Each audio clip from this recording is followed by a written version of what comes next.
So I was considering what topic I would take for this particular video. And while I was thinking about it, I realized I don't know my audience. And if you remember from back in school, one of the very first things that they tell you to do when you're preparing any kind of a presentation is to consider your audience. Because if you don't know who your audience is, what they believe, what their expectations are, what they're there to get from your speech, then you're not going to have any chance of getting through to them and making the speech compelling for them, making it matter to them, and then therefore getting through to them with your objective of informing them or educating them or persuading them or whatever else. So that's absolutely critical is my point. But I'm realizing I don't know my audience.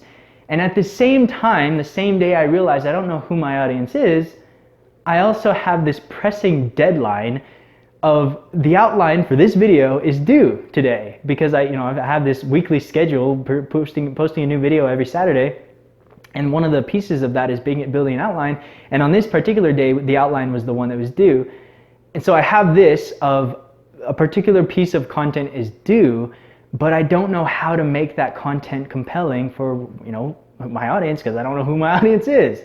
So I have these two things going on. I'm like getting frustrated, battling in my head. What am I gonna do?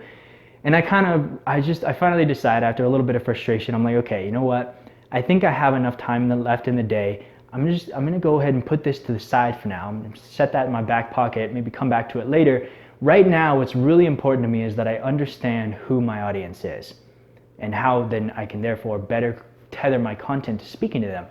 However, of course, I don't have an audience at this point in the channel, and so I figured what I could do is I could find like-minded, like-color content creators elsewhere, particularly on YouTube, but maybe Twitter and Instagram, Facebook too, but definitely YouTube. And I figured if I could find content creators that are creating content in a similar color, a similar light, whatever, then I could find, and their audience is probably similar to what mine eventually might end up becoming. You know what I mean? So that made sense to me. So I figured, okay, that's what I'm gonna do. I'm gonna find some like-minded content creators, and then I'm gonna go to their comment section, and I'm gonna start engaging with the audience. I'm gonna become a member of the community, start asking questions, start answering questions, start pointing people in the right direction, finding out where people were just blown away by the content, where they were disappointed, where they thought it was missing something, and just so on and so forth, and start really immersing myself in that community and those communities.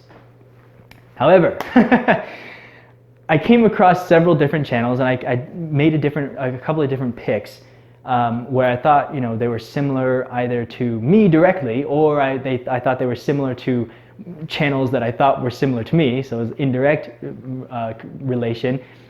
And before I even got to the comments section and really allowed myself to become a member of any community, I felt discouraged. I felt overwhelmed and intimidated by the content of these big popular YouTubers. And I know that that's not the right way to feel. I know that I shouldn't compare myself to somebody else that has a lot more time under their belt making YouTube videos, a lot more experience. And you should never compare yourself to where somebody else is. You should always compare yourself to where you were yesterday and where you were last year.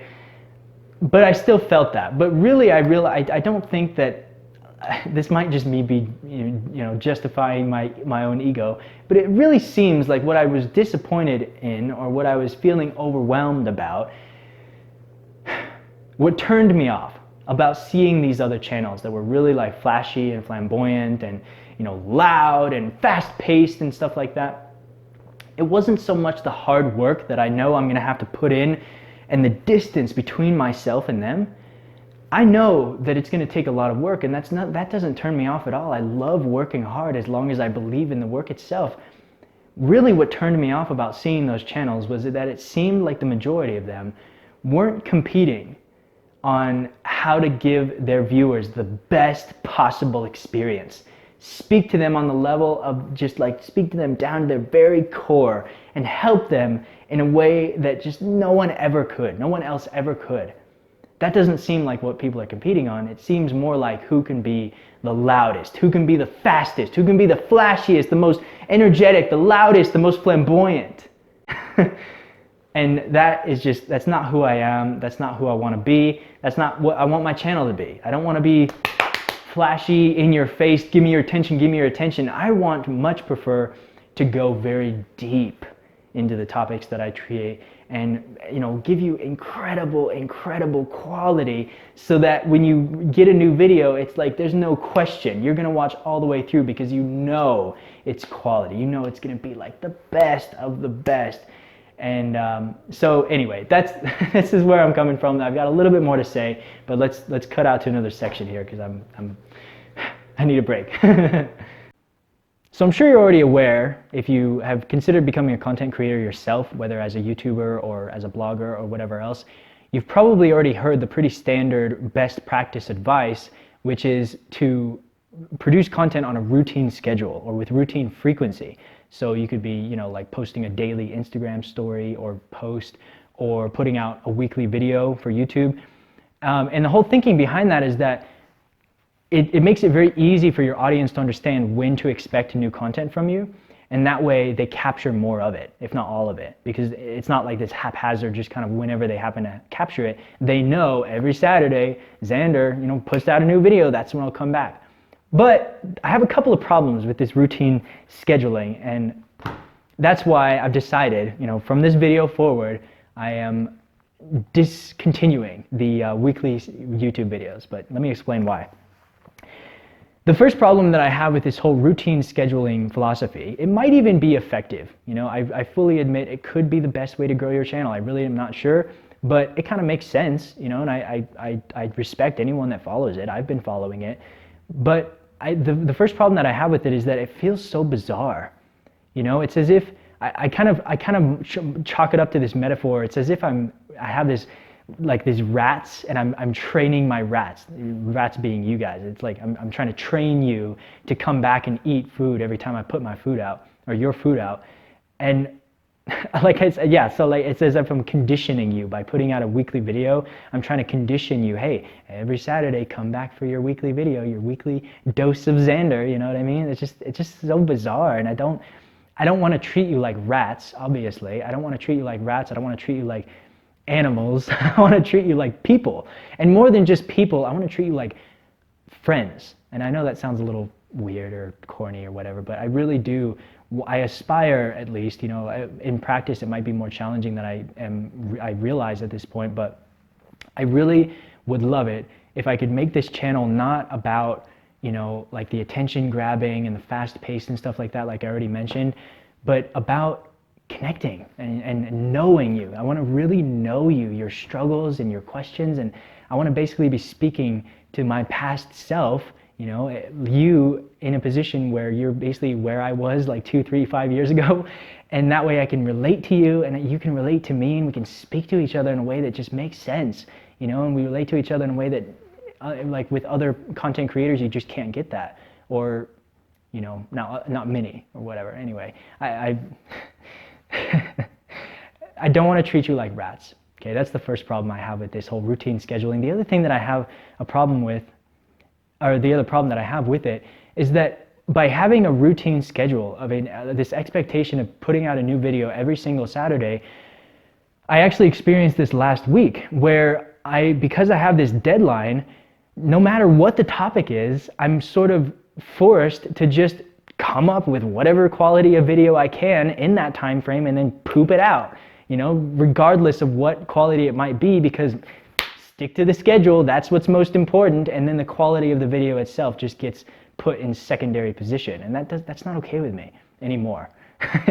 And I guess this is a good time, I suppose, to answer your probably very burning question, which is, if I believe that this whole routine scheduling is the devil, and which I don't, it's not the devil, it's more just like it just feels weird. It's odd, I don't want to view you like that. I don't want to treat you like that. If that's true, then why have I been doing it? Why have I been doing these weekly videos? And the answer to that is before I started the last channel that I hosted for a while, which is called Sober Social. Feel free to check it out. It's kind of funny looking at my old videos. Before I started that channel, I kicked around this question for quite a while, and the reason that I finally decided on going with weekly videos instead of just like this, just this whole thing that I'm moving to, which is go all the way through each topic and focus on quality and then just post it whenever it's ready. The reason I did routine frequency instead was primarily because I was suffering, and to this day I still do, but at the time I was most suffering from perfectionism and procrastination.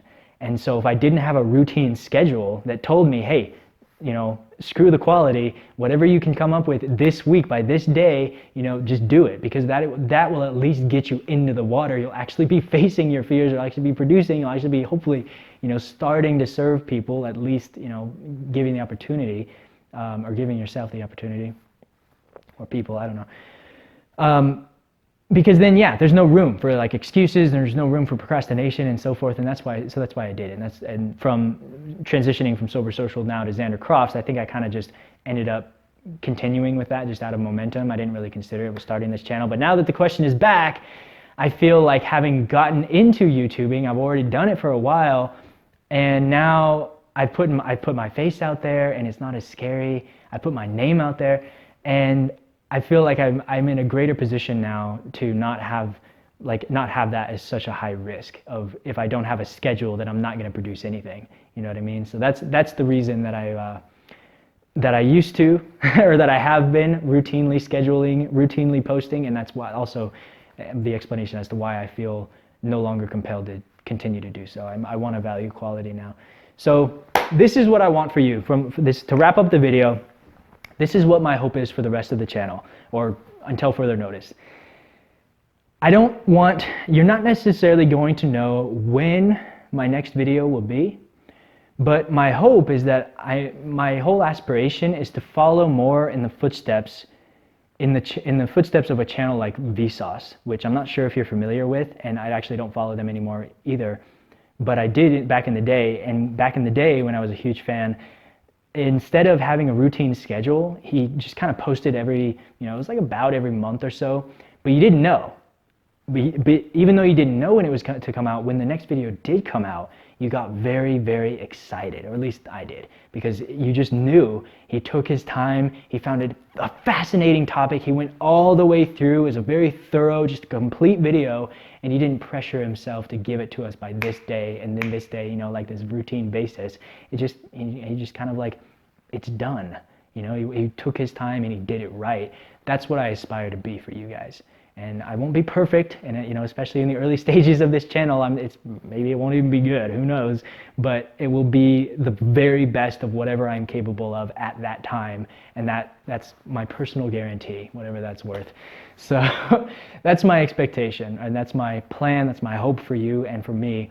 I'm no longer going to be producing weekly videos, but every video that I do, it will be slowly, thoroughly thought out, researched. I'll be, working with other people and putting together a true piece of art rather than just a piece in order to get it out by a certain time. Whenever it's done, whenever I feel the art piece has been completed, not necessarily perfected, because I understand that's just an illusion, but just completed to where I think it's done, then I will serve it to you, because I know, yes, it's ready, So that's my hope, guys, and that's all I have for you. I'm really looking forward to this transition. I can't wait to see what my next video is, and I hope you're excited as well. I'm not even sure what topic I'll be doing, but hope you're excited to see how it turns.